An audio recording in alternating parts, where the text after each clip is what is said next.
Disclaimer: ang kwentong ito ay isang orihinal na likhang isip na hango sa mga pamahiin, alamat, at paniniwala ng mga Pilipino.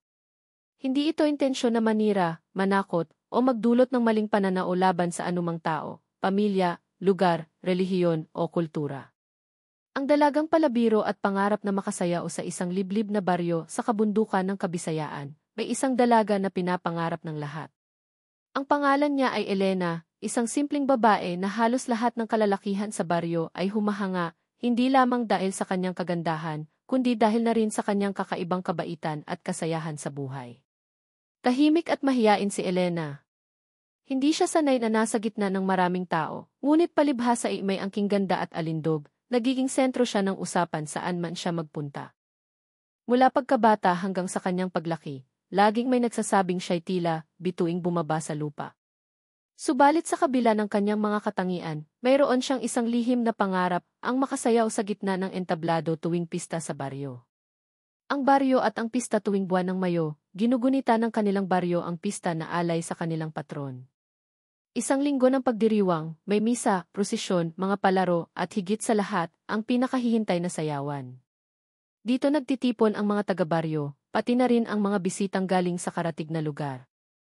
Ang entablado ay itinayo sa gitna ng plaza, may mga banderitas na sumasayaw sa hangin, at musika ng gitar at banduriya na nagpapasigla sa gabi. Para kay Elena, ang sayawan tuwing pista ay tila isang entablado ng mga pangarap. Mula pagkabata, pinagmamasdan niya ang mga kababaihan na maringal na nakabihis, masayang umiikot-ikot habang kapartner ang mga binata. Palagi niyang iniisip, kailan kaya ako makakasayaw dyan? Kailan ko mararanasan na tumapak sa entablado at maramdaman ang musika ng fiesta? Ngunit sa kabila ng kanyang kagustuhan, hindi siya kailanman nakasali. Pinipigilan siya ng kanyang mga magulang, lalo na ng kanyang ina, dahil sa mga matandang pamahiin. Mga paniniwala ng matatanda ayon sa kwento ng matatanda sa baryo, tuwing pista raw ay hindi lamang mga tao ang dumadalo. May mga nilalang na nagkukubli sa dilim, mga espiritu, mga engkanto, at higit sa lahat, ang pinakanakakatakot sa lahat, ang mga aswang. Sabi nila, tuwing pista ay nagiging pista rin ito para sa mga nilalang ng dilim. Sa gitna ng kasayahan ng mga tao, nagtatago sila sa anino at naghahanap ng kanilang mabibiktima. Madalas, ang napipiling biktima ay ang mga babaeng magaganda, yaong mga agaw pansin sa gitna ng sayawan. Kaya naman, simulat sa pool ay pinagbawalan si Elena na sumali. Huwag mong ipagsapalaran, anak, wika ng kanyang ina. Hindi mo alam kung sino ang makakasayaw mo. Baka hindi tao, baka hindi natin kauri. Subalit para kay Elena, ang mga kwentong iyon ay tila mga alamat lamang na gawa-gawa para takutin ang kabataan. Isa pa, dama niya sa kanyang puso na hindi siya mabubuhay nang hindi man lang natutupad ang kanyang pangarap. Ang araw-araw na buhay ni Elena, si Elena ay kilala sa kanilang baryo bilang palabiro. Mahilig siyang makipagkwentuhan sa mga kaibigan, madalas ring makita sa tabing ilog na naglalaba o nag-igib ng tubig. Hindi siya maarte sa gawaing bahay, at sa kabila ng kanyang ganda ay simple lamang ang kanyang pananamit. Isang palda at lumang blusa, ngunit kapag siya'y ngumiti, tila ba kumikinang ang buong paligid. Maraming binata ang nagtatangkang manligaw sa kanya.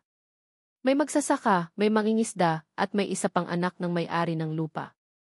Ngunit tila wala siyang pinapansin sa kanila. Sa kanyang puso, ang tanging laman ay ang isang simpleng bagay, makasayaw sa fiesta. Minsan nga, habang naglalakad siya pauwi galing sa palengke, kinantyawan siya ng kanyang mga kababata, "Uy, Elena. Sa pista, dapat makita ka na naming sumayaw, ha? Hindi ka na bata, dalaga ka na." Napangiti lamang siya at sagot niya, "Kung papayagan lang ako ni inay, siguro," ngunit sa likod ng kanyang tawa, dama niya ang lungkot. Ang lihim na panaginip bago matulog, madalas niyang iniisip ang eksena, siya, nakasuot ng magandang bestida, umiikot sa entablado habang hawak ang kamay ng isang binatang gwapo. Sa kanyang isipan, palagi siyang nakangiti at ang buong baryo ay pumapalakpak. Ang musika ay parang dumadaloy sa kanyang katawan, at siya ay malayang nakakasayaw, hindi na mahiyain, hindi na nakatali sa mga pamahiin. Ngunit may kakaiba rin siyang napapanaginipan. Sa gitna ng kanyang pagsasayaw, palaging may isang lalaking estranghero na lumalapit at humahawak sa kanyang kamay. Hindi niya makita ang mukha, laging natatakpan ng anino, ngunit ramdam niya ang malamig na haplos sa kanyang balat. Sa bawat pagkakataong iyon, siya'y napapakislot at nagigising sa kalagitnaan ng gabi. Siguro dahil masyado kong iniisip ang pista, bulong niya sa sarili. Ngunit may kakaibang kaba sa kanyang dibdib. Papalapit na ang fiesta habang lumilipas ang mga araw, palapit ng palapit ang pista ng baryo. Lalong sumisidhi ang kagustuhan ni Elena na sumali. Lalo't higit na maraming binata ang lumalapit at nag-aalok na maging kapartner niya sa sayawan. Isang hapon, habang nagdidilig siya ng mga halaman sa kanilang bakuran, lumapit ang kanyang matalik na kaibigan na si Rosa. Elena, ito na ang pagkakataon mo. Alam kong pangarap mo iyon. Hindi mo ba balak ipaglaban, sabi ni Rosa. Napabuntong hininga siya. Ayaw ni Inay, Rosa. Sabi niya, delikado. Pero Elena, hindi ka na bata. Kung hindi ngayon, kailan pa? Hindi naman habang buhay na nandito ka sa baryo. Kung hindi mo susubukan, baka magsisi ka habang buhay. Tumahimik si Elena. Sa kanyang puso, alam niyang tama si Rosa. Ang pagbubukas ng kwento sa mga susunod na araw, magsisimula ang pagbabago sa buhay ni Elena. Kasama ng musika ng pista ay ang mga bulong ng gabi, mga bulong na magdadala sa kanya sa pagitan ng kanyang pangarap at sa mga aninong hindi niya akalaing totoo. Ang kanyang kagustuhan na makasayaw ay hindi lamang magdadala ng tuwa, kundi pati na rin ng kapahamakan. At sa unang hakbang niya patungo sa entablado, hindi niya alam na siya pala ang magiging sentro ng isang kwento na babago sa kanilang baryo magpakailanman. Ang simula ng panliligaw at paghangang bayan lumipas ang ilang araw, at dumating na ang linggong pinakahihintay ng buong baryo, ang pista. Ang mga kalsada ay puno ng banderitas na sumasayaw sa hangin, at ang plaza ay unti-unti nang inihahanda para sa engranding sayawan sa gabi.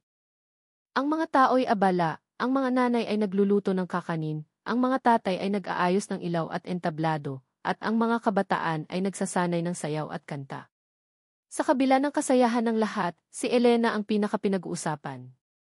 Halos lahat ng binata sa baryo ay sabik na makasayaw siya. Ang simpleng dalagang dati mahiyain lamang ay biglang naging sentro ng atensyon.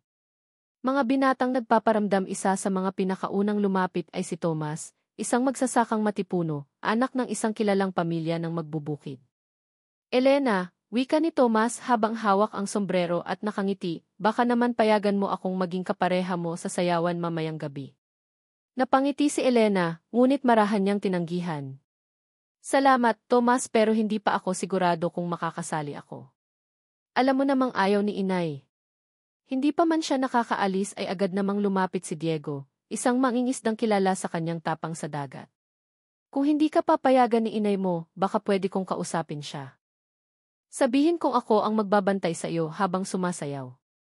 Napailing lamang si Elena at sabay sabing, naku, baka lalo pang magalit si Inay kung may makikitang kasama ako.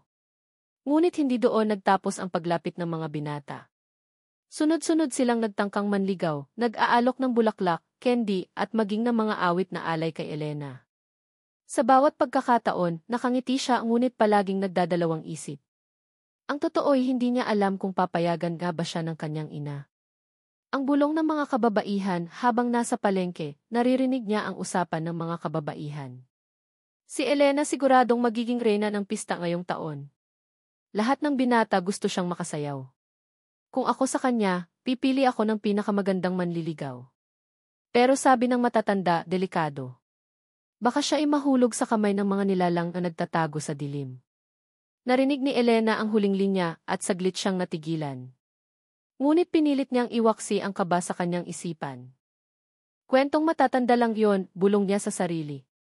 Ang pagdating ng estranghero kinagabihan, habang nag-aayos ng mga dekorasyon ang mga kabataan sa plaza, dumating ang isang hindi kilalang lalaki. Siya'y matangkad, makisig, at may kakaibang karisma. Ang kanyang pananamit ay hindi karaniwang nakikita sa baryo, formal na barong na gawa sa pinya, malinis na sapatos, at isang malamlam ngunit mapang-akit na ngiti. Agad siyang napansin ng lahat, lalo na ni Elena. Magandang gabi, bati ng lalaki habang nakatitig kay Elena. Ako si Miguel. Baguhan lamang ako rito. Narinig kong may pista, kaya naisipan kong makisama. Nagkatinginan ang mga kabataan. Hindi nila kilala ang lalaki at wala silang balita na may bagong salta sa baryo. Ngunit dahil sa kanyang magalang na kilos, tila madaling nahulog ang loob ng ilan. lalo na si Elena. May kung anong puwersa sa loob niya na parang hinihila siya papalapit kay Miguel. Hindi niya maipaliwanag kung bakit, ngunit ang kanyang puso ay biglang bumilis ang tibok. Ang simula ng pagkakaakit habang inaayos ang mga bulaklak sa gilid ng entablado, lumapit si Miguel kay Elena. Nakikita kong abala ka. Nakakatuwang makita na ang isang dalagang kasing ganda mo ay handang tumulong para sa kasiyahan ng lahat. Namula ang pisngi ni Elena. Naku, hindi naman tumutulong lang ako, gaya ng lahat. Ngumiti si Miguel at marahang sumagot, sana sa sayawan mamaya, maging kapareha mo ako. Nanlaki ang mga mata ni Elena. Hindi siya makasagot agad. Ngunit bago pa siya nakapagsalita, sumingit si Rosa, ang kanyang kaibigan. Pasensya ka na, Miguel, ani Rosa na medyo mataray ang tono. Hindi pa alam ni Elena kung makakasali siya. Marami na ring nag-aalok sa kanya. Umiti lamang si Miguel, ngunit ang kanyang mga mata ay nanatiling nakatingin kay Elena. At sa loob ng kanyang titig, dama ng dalaga ang kakaibang lamig na tila umaagos sa kanyang kaluluwa. Ang reaksyon ng baryo kinabukasan, usap-usapan na agad ng buong baryo ang tungkol sa estrangherong dumating. May ilan na humahanga, ngunit may iba ring nagdududa. Saan kaya galing yon? Tanong ng isa. Hindi ko siya kilala. Niwala akong narinig na bagong pamilya rito. Baka kamag-anak ng isa sa mga taga-baryo. Pero bakit parang biglang lumitaw na lamang siya? Ang mga matatanda naman ay tila hindi mapakali. Ang isa ay nagbuntong hininga, masyadong misteryoso ang taong iyon. Kadalasan, kapag may ganyang biglang dumadating bago ang pista, may hindi magandang mangyayari. Pagdadalawang isip ni Elena sa kanyang silid, nakaupo si Elena at nakatitig sa maliit na salamin. Pilit niyang inuunawa ang kanyang nararamdaman. Bakit tila ba iba ang kanyang damdamin kay Miguel? Bakit sa dami ng binatang nanliligaw, siya lamang ang nakapagpabilis ng tibok ng kanyang puso? Ngunit kasabay ng kilig ay maihalong kaba. Sa tuwing naaalala niya ang titig ng lalaki, parang may malamig na hangin na dumadaloy sa kanyang likod. Hindi baka ako lang ang nag-iisip, bulong niya. Baka ito na ang pagkakataon ko. Baka siya ang sagot sa pangarap kong makasayaw. Ang panibagong babala habang naglalakad siya pauwi mula sa bahay ni Rosa, nasalubong niya ang isang matandang albularyo sa baryo, si Kaapong. Nakatingin ito sa kanya ng diretsyo, tila ba may nakikita sa kanyang aura. Elena, mahina ngunit mariing tinig ng matanda. Mag-ingat ka. Ang pista ngayong taon ay hindi katulad ng dati. Huwag mong hayaang ang pangarap mo ay maging dahilan ng iyong kapahamakan. Napatigil si Elena. Ano pong ibig niyong sabihin, Kaapong? Ngunit tumalikod ang matanda at umalis na lamang na tila nagmamadali. Iniwan siyang nakatayo sa gitna ng daan, kinikilabutan at hindi alam kung bakit. Paglapit ng oras habang papalapit ang araw ng mismong pista, mas lalong naging mainit ang usapan sa baryo tungkol kay Elena. Sino ang pipiliin niya? Sino ang kanyang magiging kapareha?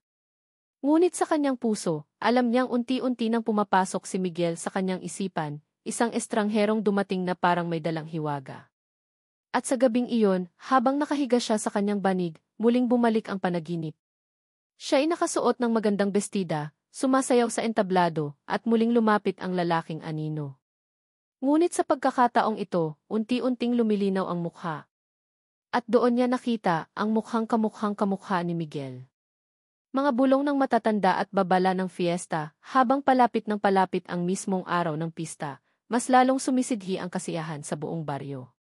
Halos bawat kanto ay may nakasabit na banderitas, ang mga bahay ay may nakabitin na parol at ilaw, at ang mga tao'y abala sa paghahanda ng kani-kanilang handa para sa bisperas ng pista. Ngunit kasabay ng sigla ng kabataan ay ang pag-aalala ng matatanda. Kapag nag-umpukan sila sa harap ng tindahan o sa ilalim ng punong mangga, palaging nauuwi ang usapan sa mga kakaibang pangyayari tuwing fiesta.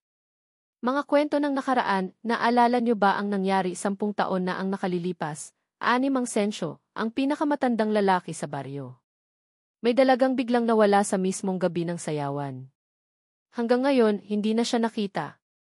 Sabat ni Aling Pilar, at ang sabi nila, sumama raw siya sa isang gwapong estrangherong hindi taga rito. Pero ang totoo, hindi tao yon. Nilalang iyon ng dilim. Napatango ang iba pang matatanda. Hindi iyan gawa-gawa lamang.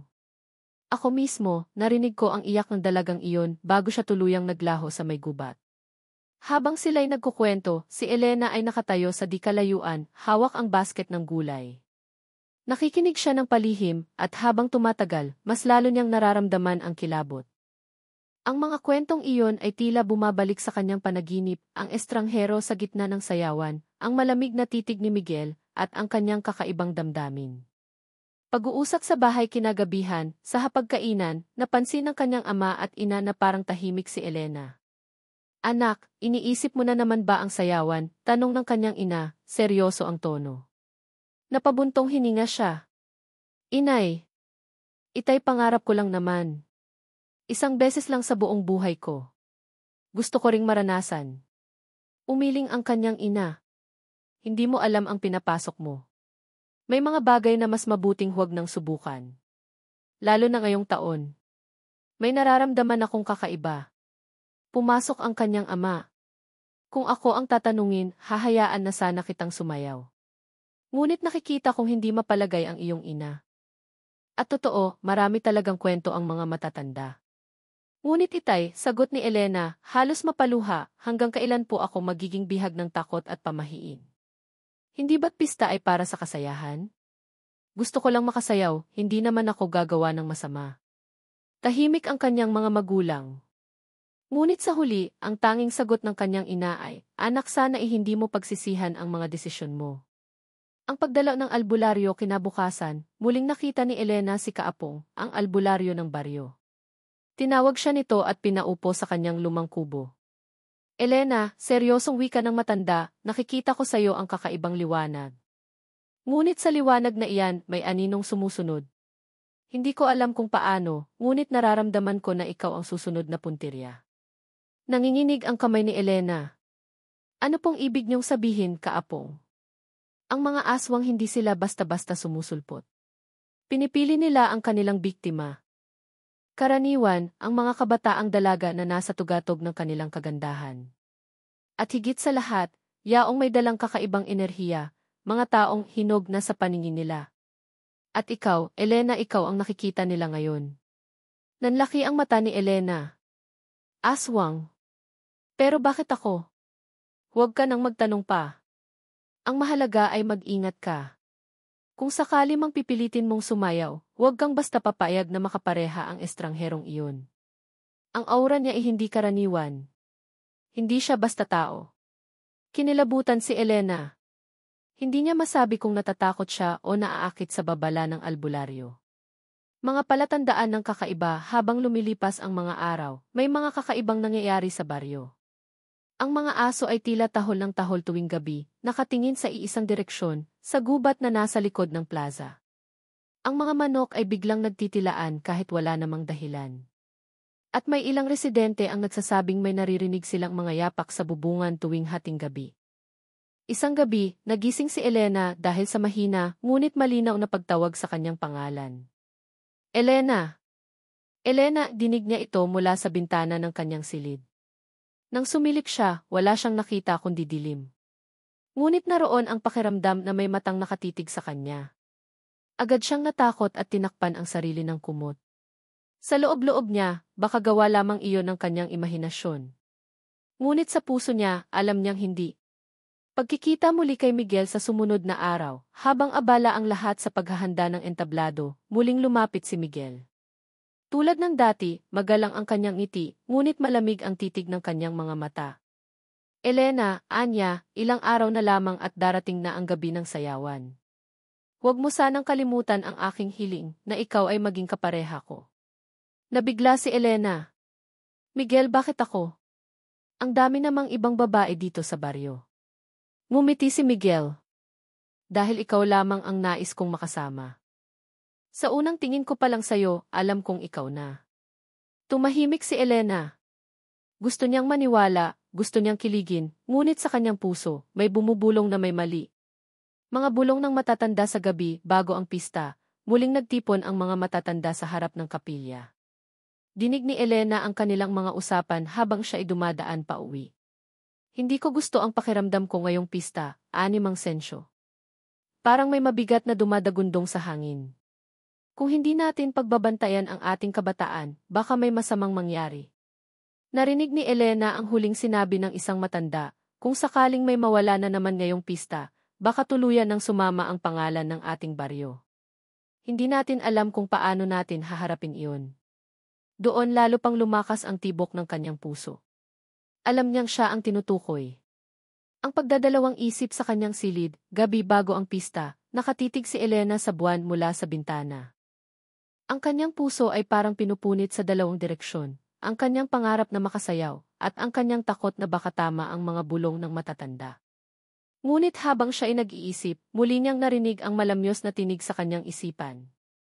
Elena, sumayaw ka sa akin, napapikit siya, at sa sandaling iyon, alam niyang wala na siyang kawala. Sa mismong gabi ng pista, hahakbang siya papunta sa entablado. At doon magsisimula ang kanyang kapalarang hindi na niya mababalikan. Ang unang sayaw at misteryosong pagkakaakit, dumating na ang pinakahihintay na gabi ng pista. Ang buong baryo ay tila nagningning sa mga ilaw na nakasabit sa bawat bahay at sa plaza na punong-puno ng banderitas at palamuti.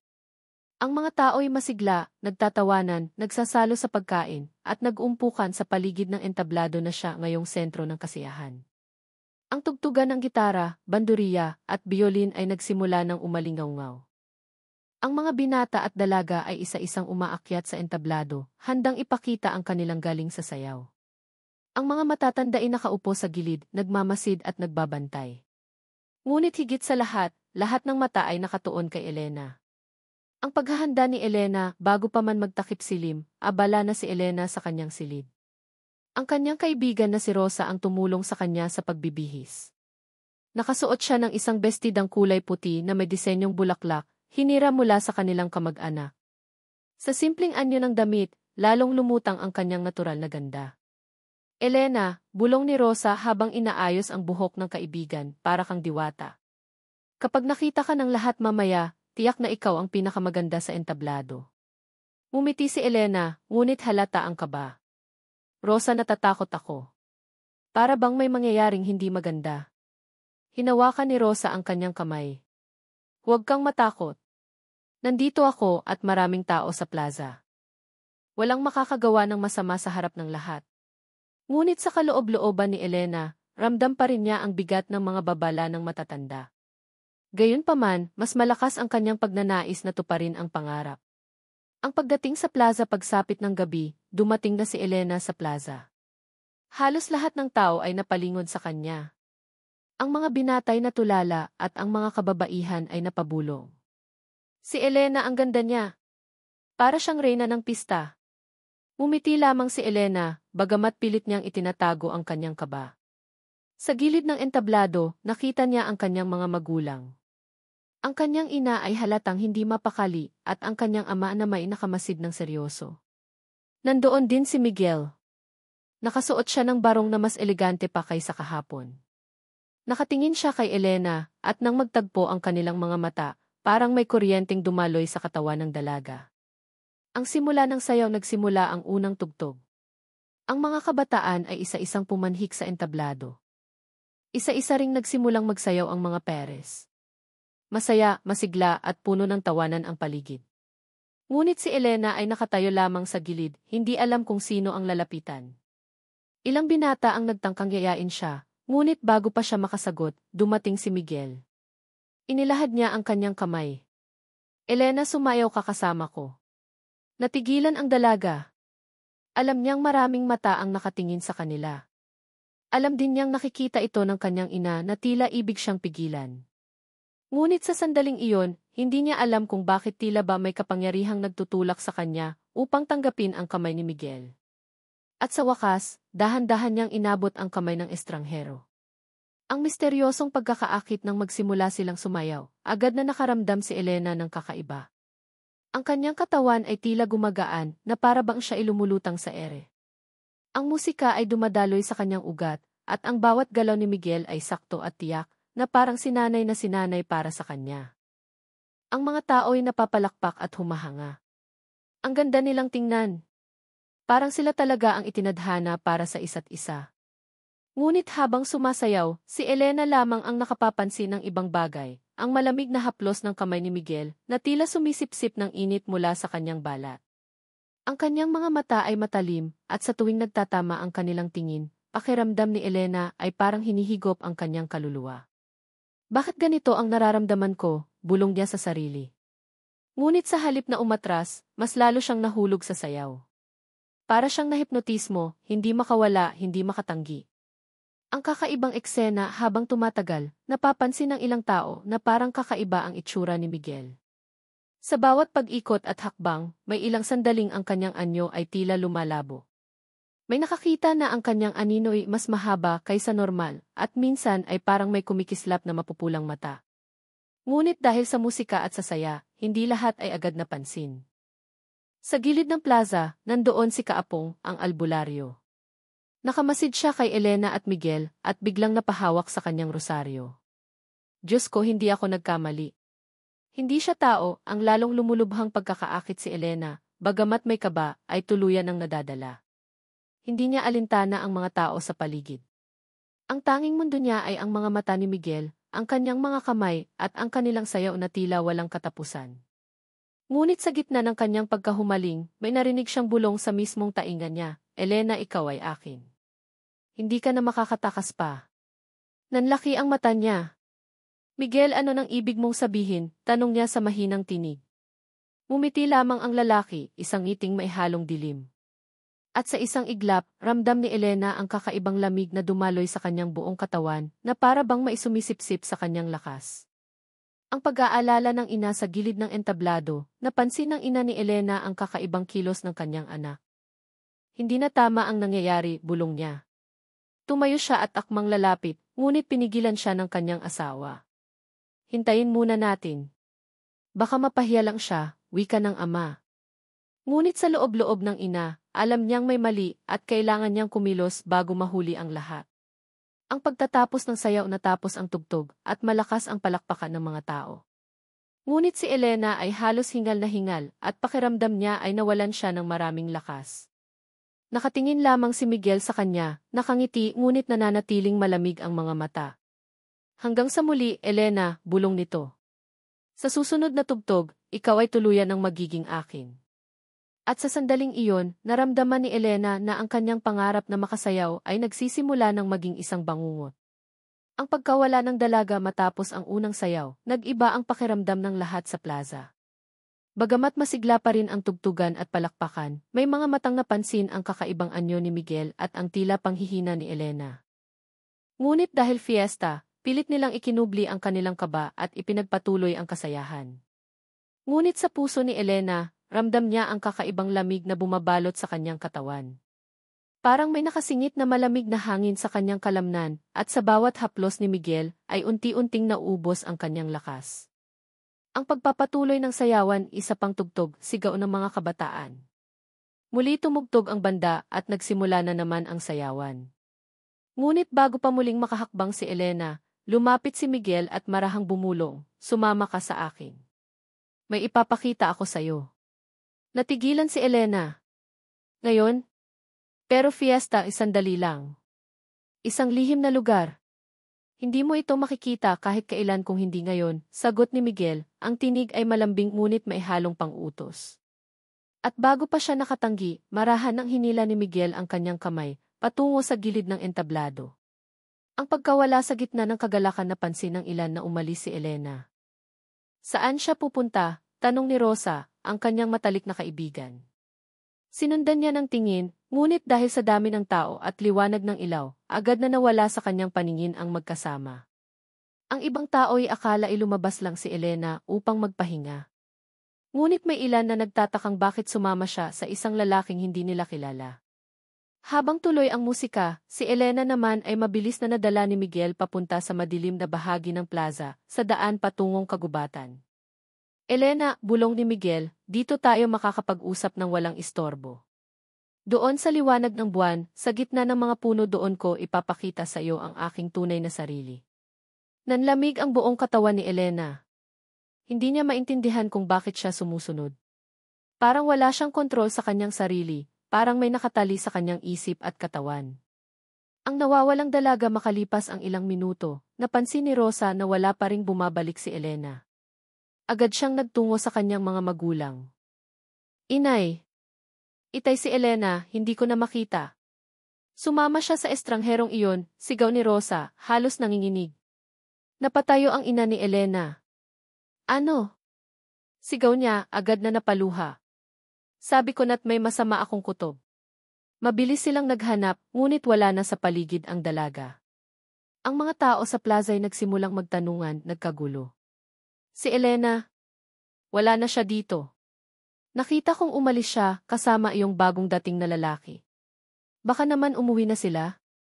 Ngunit may isang matandang babae ang nagwika, hindi yon basta umalis.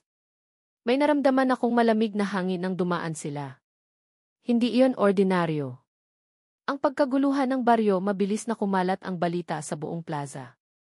Ang sayawan ay naputol at ang mga tao ay nagsimulang maghanapan sa paligid. Ang mga kabataan ay nagsindi ng sulo at ang matatanda na may nagdasal sa gitna ng plaza.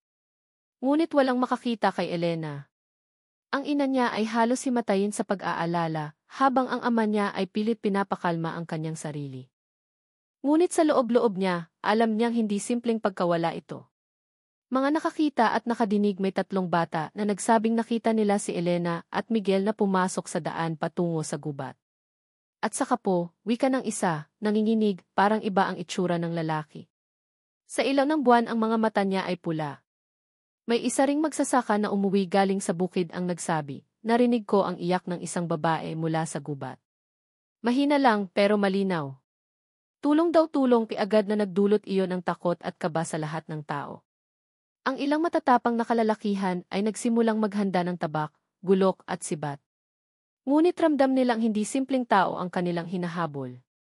Ang albularyo at ang katotohanan sa gitna ng kaguluhan, dumating si Kaapong, ang albularyo. Hawak niya ang kanyang tungkod at rosaryo, at mariing nagsalita, hindi ko na kayo dapat pagdudahan. Ang estrangherong iyon, hindi siya tao. Siya'y isa sa mga nilalang na matagal nang nagkukubli, naghihintay ng pista upang pumili ng biktima. Nagtaka ang mga tao. Anong nilalang, Kaapong? Aswang, sigaw ng matanda. Matagal na silang nagbabalik tuwing fiesta. At si Elena, ang napili nila ngayon. Nagsigawan ang mga tao at lalo pang nagkagulo. Ang ilan ay natakot, ang iba na may nagpasya na sumama sa paghahanap. Ang paghahanap sa gubat mabilis na nagtipon ang mga kalalakihan, dala ang mga sulo at armas. Sumama rin si Rosa, na ayaw magpaiwan, at ang mga magulang ni Elena na halos mawasak ang puso sa takot. Pumasok sila sa gubat, sinundan ang mga yapak na iniwan ni na Elena at Miguel. Ngunit habang papalalim sila, mas lalo nilang nararamdaman ang kakaibang lamig at katahimikan. Ang mga kuliglig ay tumahimik at ang hangin ay tila mabigat at mabaho. Maya-maya, nakita nila ang mga bakas ng paa ni Elena. Ngunit sa tabi ng mga iyon, may bakas din na kakaiba, mahahaba, matutulis, at tila hindi galing sa tao. Diyos ko, bulong ng isa. Ano to? Ang pagdinig ng sigaw habang patuloy silang naglalakad, biglang may sumigaw mula sa mas malalim na bahagi ng gubat. Ah! Isang malakas na tinig ng babae at tiyak nilang si Elena iyon. Agad silang nagtakbuhan patungo sa pinagmulan ng sigaw. Ngunit nang dumating sila, wala silang nadatnan kundi isang putol-putol na tela ng bestida, ilang patak ng dugo sa damuhan, at isang kakaibang amoy ng asim at lansa. Naiwan silang nakatayo, nanginginig sa takot. Hindi ito maganda, bulong ni Kaapong. Kinukuha na siya. At kung hindi tayo magmamadali, baka tuluyan na siyang mawala at maging isa na rin sa kanila. Ang paghahanap at pagbubunyag ng katotohanan, matapos nilang matagpuan ang putol-putol na bestida ni Elena at mga patak ng dugo sa damuhan, nabalot ng matinding kaba at takot ang mga taga-baryo. Hindi ito pangkaraniwang pagkawala lamang, ito'y malinaw na pagdukot ng isang nilalang na hindi nila maipaliwanag. Ang pagpapasya ng mga kalalakihan, hindi tayo pwedeng tumigil dito, mariing sabi ni Thomas, isa sa matatapang na magsasaka. Baka buhay pa si Elena, kailangan nating ipaglaban siya. Sumang-ayon ang iba. Bitbit ang mga sulo, sibat at gulok, pumasok sila ng mas malalim sa gubat. Ngunit habang papalapit sila sa madidilim na bahagi, ramdam nilang tila may matang nakamasid sa kanila. Kaapong, tanong ng isang binata, paano kung tama ka nga? Paano kung aswang ang kumuha sa kanya? Paano natin siya maliligtas? Huminto si Kaapong, inilabas ang isang maliit na botelya ng langis at ilang dahon. May mga paraan upang labanan sila, dasal, orasyon, at ang lakas ng loob ng tao. Pero tandaan ninyo, hindi madaling makipagsagupaan sa kanila. At higit sa lahat, baka mailihim na kaugnayan si Elena sa mga ito. Ang lihim na nabunyag na gulat ang lahat. Anong ibig mong sabihin, Kaapong? Si Elena, ano na kinalaman niya sa mga aswang? Napabuntong hininga ang albularyo bago nagpatuloy. Matagal ko nang nararamdaman ang kakaibang aura sa batang iyon. Noong ipinanganak siya, may ilang palatandaan na hindi ordinaryo. Ang kanyang ina ay mailahi ng mga tagapagtago ng lihim, mga babaeng minsan nang naging kaugnay ng mga nilalang ng dilim. Nanlaki ang mga mata ng ina ni Elena. Hindi totoo yan. Ang anak ko'y mabuting bata. Wala siyang kinalaman sa mga nilalang na iyan. Ngunit tumango si Kaapong. Mabuti siya. Ngunit ang dugo ay hindi basta-basta nawawala. Kaya siya ang napili. Kaya siya ang hinanap. Natahimik ang lahat. Lalong tumindi ang kanilang pagnanais na hanapin si Elena, hindi lamang dahil mahalaga siya, kundi dahil tila siya ang susi sa pagbabalik ng isang kasaysayang pilit na kinalimutan ng baryo. Mga palatandaan sa gubat habang nagpapatuloy sila, unti-unti nilang natuklasan ang mas maraming ebidensya. Mga puno na tila gasgas ng matutulis na kuko. Mga hayop na patay at nakatiwangwang, halos wala ng laman sa katawan. Diyos ko, bulong ng isa. Para silang nilaslas at sinipsip ang laman. Muli, nagsalita si Kaapong, ganyan kumilos ang mga aswang. Hindi sila basta pumapatay lang, kundi sumisipsip ng lakas, dugo at kaluluwa. Nagpatuloy ang grupo hanggang makarating sila sa isang lumang kuweba na natatakpan ng mga baging. Doon nila narinig ang mahihinang ungol. Parang boses ni Elena, bulong ni Rosa, nangingilid ang luha. Ang kuweba ng dilim dahan-dahan silang pumasok, hawak ang mga sulo at armas. Sa loob, madilim at mabaho, amoy ng nabubulok na karne at lumang dugo. Sa mga dingding ay may mga simbolo at kakaibang marka na tila ukit ng matatalim na kuko. Sa gitna ng kuweba, nakita nila si Elena, nakagapos ang mga kamay at paa ng matibay na hibla ng baging na parang buhay, gumagalaw mag-isa. Ang kanyang mga matay nakapikit at tila wala sa ulira. Elena, sigaw ng kanyang ina, patakbo papunta sa anak. Ngunit bago pa man siya makalapit, biglang lumabas mula sa dilim si Miguel. Ngunit hindi na siya katulad ng nakita nilang binatang Maginoo. Ang pagbubunyag ng aswang ang kanyang balat ay namutla, ang kanyang mga mata ay nagbagong kulay, pulang-pula na tila nag-aapoy. Ang kanyang mga ngipin ay mahahaba at ang mga kuko'y matutulis na parang pangil ng hayop. Hindi ninyo siya makukuha, wika ni Miguel, na ngayon ay hindi na tao kundi isang aswang na naghahari sa kuweba. Si Elena ay akin. Siya'y isa sa amin. Kukunin ko ang kanyang kaluluwa at ibabalik ang kanyang dugo sa aming lahi. Nanginig ang buong katawan ng mga tao. Ang ilan ay halos umatras, ngunit mariing tumayo si Kaapong. Inilabas niya ang kanyang langis, abanikong may orasyon at sumigaw ng dasal. Sa ngalan ng Diyos na makapangyarihan, sa ngalan ng liwanag at katotohanan, pawiin ka sa mundong ito. Biglang nagliyab ang mga sulo at ang mga bakas ng aswang sa dingding ay kumislap na parang sinusunog ng apoy. Ngunit mumiti lamang si Miguel. Hindi ninyo ako matatalo. Matagal ko nang pinaghahandaan ang gabing ito. At ang dalagang ito, hindi na siya kabilang sa inyo. Sa bawat tibok ng kanyang puso, lumalapit siya sa amin. Ang pagkaguluhan nagkagulo sa loob ng kuweba. Ang mga kalalakihan ay sumugod gamit ang kanilang sibat at gulo, habang si Kaapong ay patuloy na nagdarasal.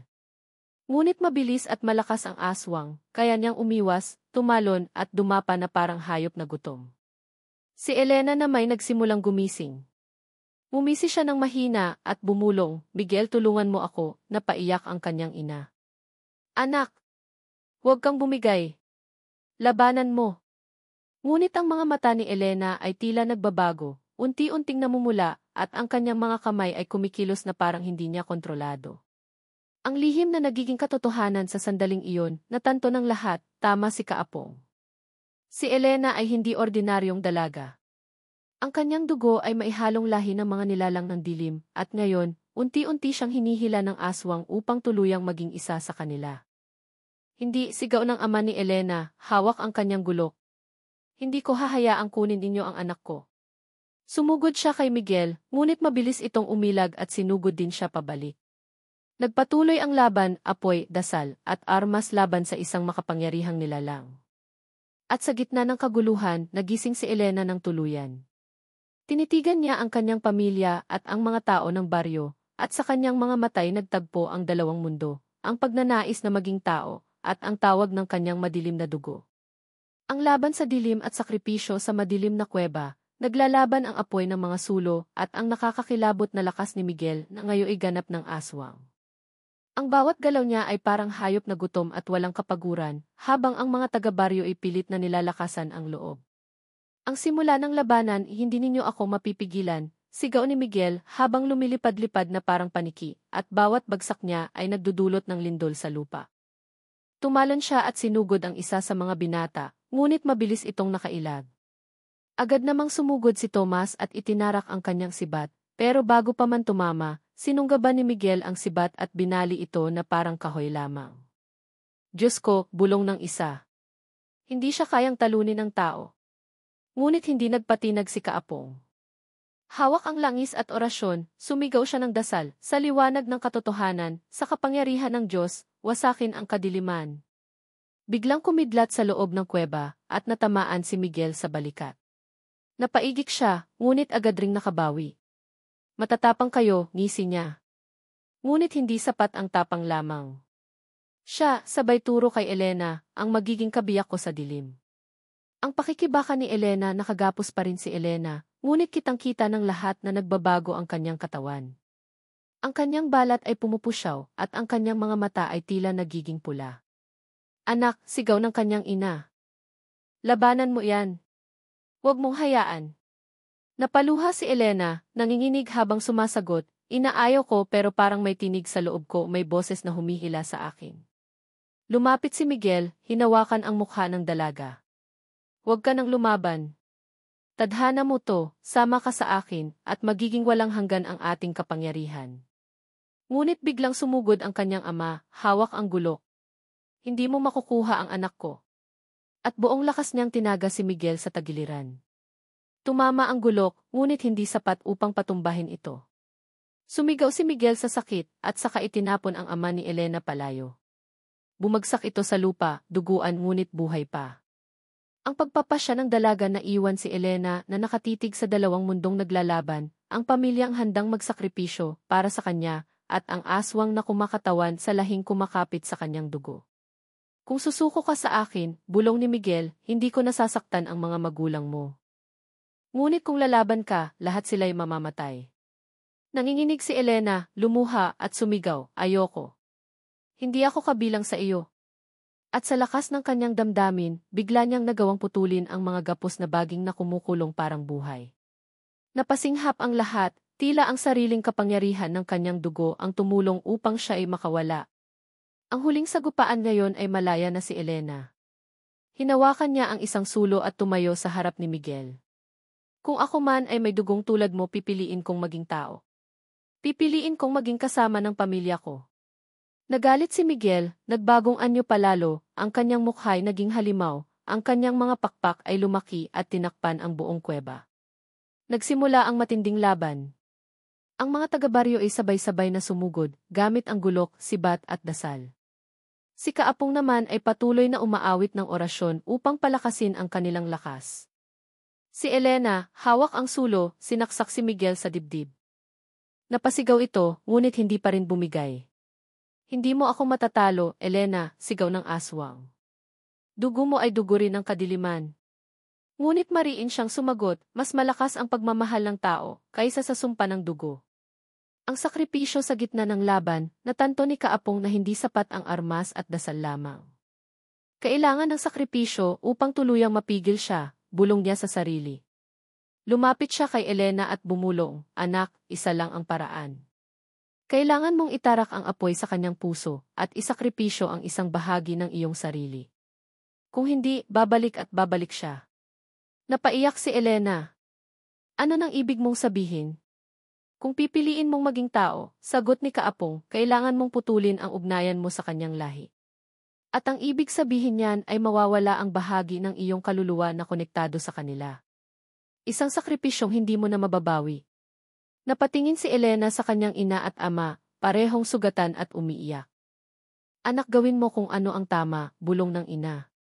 Napasigaw si Elena, hawak ang nagliliyab na sulo, at buong lakas na itinarak iyon sa puso ni Miguel. Umalingaungaw ang napakalakas na hiyaw ng aswang, at ang buong kuweba ay yumanig. Nagliyab ang kanyang katawan, at unti-unting naging abo. Ngunit bago siya tuluyang naglaho, umisi siya kay Elena. Hindi pa ito ang katapusan, ang dugo mo ay lagi kong mararamdaman, at saka siya'y naglaho na parang usok. Ang sakripisyong tinanggap, bumagsak si Elena sa lupa, halos mawalan ng ulira. Lumapit ang kanyang pamilya at niyakap siya. Ngunit sa kanyang mga mata, makikita ang lungkot. Ina! Ama, bulong niya. Ramdam kong may nawawala sa akin. Parang may butas sa puso ko. Pero masaya akong nakapili ako. Anak, sagot ng kanyang ina habang humahagulgol, mas mahalaga na kasama ka namin kaysa sa lahat ng kapangyarihan sa mundo. Ngunit alam ni Kaapong ang katotohanan, naligtas si Elena, ngunit ang sakripisyong ginawa niya ay mag-iiwan ng marka. Ang bahagi ng kanyang kaluluwa ay nawala at ang sumpa ng dugo ay maaaring bumalik sa hinaharap. Ang mapait na katapusan at ang kwento ng baryo, pagkatapos ng laban tahimik ang paligid matapos ang matinding laban. Ang mga abo ni Miguel ay kumalat sa sahig ng kuweba, at ang amoy ng sinunog na laman ay kumapit sa hangin. Nanginginig pa rin ang mga taga-baryo, hawak ang kanilang mga sugat, habang si Elena ay nakayakap sa kanyang ina at ama. Ngunit ramdam ng lahat, lalo na ni Kaapong, na bagamat nagwagi sila ngayong gabi, may kapalit itong hindi nila maiiwasan. Ligtas na ba kami? Tanong ng isang binata. Nagpakawala ng malalim na buntong hininga si Kaapong. Sa ngayon. Ngunit tandaan ninyo, ang dugong iyon ay hindi ganap na mawawala. May iniwang marka sa batang iyan na dala niya habang siya'y nabubuhay. Nagtaka si Elena. Anong ibig mong sabihin, Kaapong? Tumingin ito ng direkta sa kanyang mga mata. Ikaw, anak, ang siyang naging tulay upang matalo siya. Ngunit sa sakripisyong ginawa mo, bahagi ng iyong kaluluwa ang iniwan mo sa dilim. Isang bahagi na hindi mo na mababawi kailanman. Napayuko si Elena. Alam niyang tama ang matanda. Ramdam niya ang lungkot na hindi niya maipaliwanag, parang kulang ang kanyang pagkatao. Pag-uwi sa baryo nang bumalik sila sa baryo, sinalubong sila ng lahat ng tao. Ang ilan ay natuwa at niyakap ang kanilang mga kamag-anak na ligtas, ngunit marami rin ang napaluha sa mga nasugatan at sa takot na kanilang dinanas. Hindi na tayo ligtas kung ulitin pa natin ang pista, sabi ng isang matanda. Tama siya. Hanggang may mga nilalang na nagtatago, hindi natin alam kung kailan muling mangyayari ito. Nagdesisyon ang kapitan ng baryo, simula ngayong taon, ititigil na natin ang pista. Wala nang sayawan, wala nang karnabal. Mas mabuti nang mawala ang kasayahan kaysa mawala ang ating mga mahal sa buhay. Nang marinig iyon ni Elena, parang pinagsakluban ng langit at lupa ang kanyang pakiramdam. Ang pangarap niyang makasayaw sa harap ng lahat ay tuluyan ng nawala. Ang buhat ng kasalanan, lumipas ang mga araw, at tila bumalik na sa normal ang buhay ng baryo. Ngunit hindi si Elena. Tuwing gabi, dinadalaw siya ng mga panaginip. Nakikita niya si Miguel, nakangisi, nakaabang sa dilim. Hindi pa tapos ang lahat, bulong nito sa kanyang isipan. Ako'y nagbabalik kahit sa iyong mga alaala.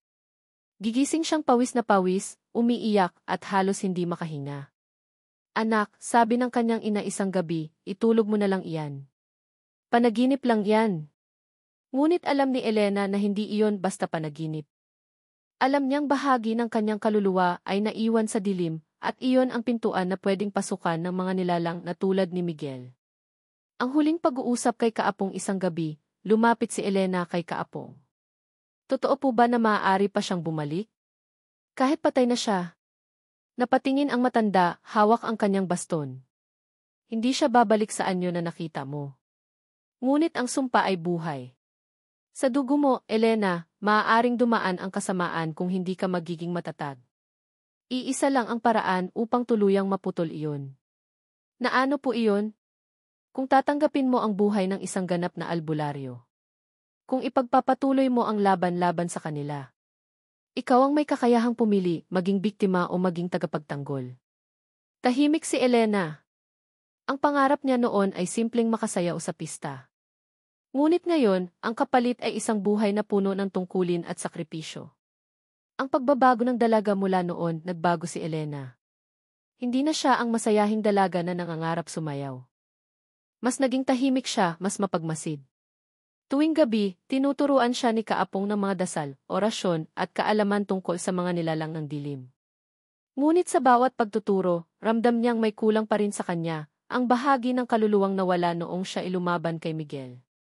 Minsan, kapag tumitingin siya sa salamin, pakiramdam niya ay may nakatingin pabalik na ibang anyo ng kanyang sarili, isang Elena na malamig, mapula ang mata, at pamilyar ang ngiti. Ang huling fiesta lumipas ang 1 taon, at dumating ang araw na dating ginaganap ang pista. Walang musika, walang sayawan, at walang saya. Ang buong baryo ay nagkulong sa kani-kanilang bahay, natatakot na baka muling dumating ang dilim. Si Elena ay nakaupo sa harap ng kanilang bahay, nakatingin sa buwan. Pinikit niya ang mga mata at pinakinggan ang tahimik na paligid. Kung wala ng pista, wala na ring saya, bulong niya. Ngunit kung ito ang kapalit ng kaligtasan, tatanggapin ko. Ngunit sa loob-loob niya, alam niyang habang buhay niyang dadalhin ang pait ng kanyang pangarap na hindi natupad. Ang alamat ng baryo ilang taon pa ang lumipas. Ang baryo ay tuluyang nakilala bilang isang lugar na hindi nagdiriwang ng pista. Ang mga bagong henerasyon ay nagtatanong kung bakit, at ikinukwento ng matatanda ang alamat ng dalagang gustong sumayaw, ngunit naging dahilan ng pagdating ng aswang. Si Elena, sabi nila, ang babaeng pinapangarap ng lahat na makasayaw. Ngunit siya rin ang naging daan upang makapasok ang kadiliman sa ating baryo. At siya ring nagligtas sa atin sa pamamagitan ng kanyang sakripisyo. Ang pangalan niya ay naging alamat, hindi bilang masayahing dalaga, kundi bilang isang babae na naging bantay ng baryo laban sa mga nilalang ng gabi.